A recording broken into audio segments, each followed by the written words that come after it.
Parliamo del presepe al centro storico, un'iniziativa che uno dei residenti, Mario Gallo, ha sempre fatto, ma quest'anno ci sono delle problematiche. Quali?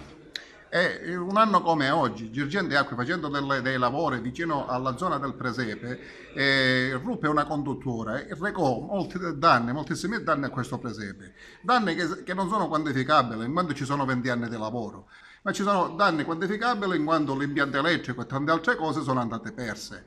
Ora, Marco Campione un anno fa mi chiamò dicendomi che avrebbe provveduto a ripristinare e a darci qualcosina per sistemare questo presepe. Il presepe che non è solo nostro, del nostro quartiere, ma di tutta la città.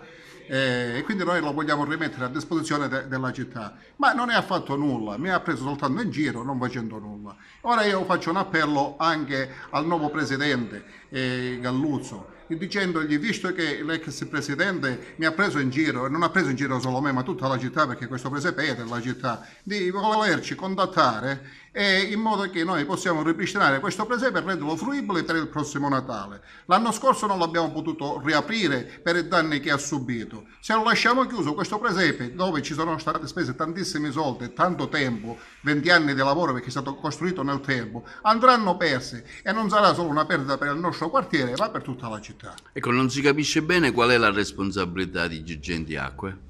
La responsabilità di Girgenti Acqua è che praticamente ruppe dei tubi e quindi tutta l'acqua si riversò, come vedrete dalla immagine, tutta nel presepe, distruggendo sia il fondo intavolato, sia le case che noi avevamo costruito e tutto l'impianto elettrico dove veniva riprodotto il giorno, la notte, le persone che cantavano, tante cose che sono state spese pian piano. Non ce le siamo sentiti perché spendevamo 500 euro, 600 euro l'anno, ma spenderle tutte assieme non si può più. Quindi noi vorremmo che questo stato di cose venga ripristinato da Girgenti Acque per come ci aveva promesso Marco Campione, che aveva mandato un suo geometra di fiducia e vide che quello che era successo era veramente un danno provocato da Girgenti Acque e mi disse che mi avrebbe dato la possibilità di ripristinare tutto, ma ci ha solo preso in giro.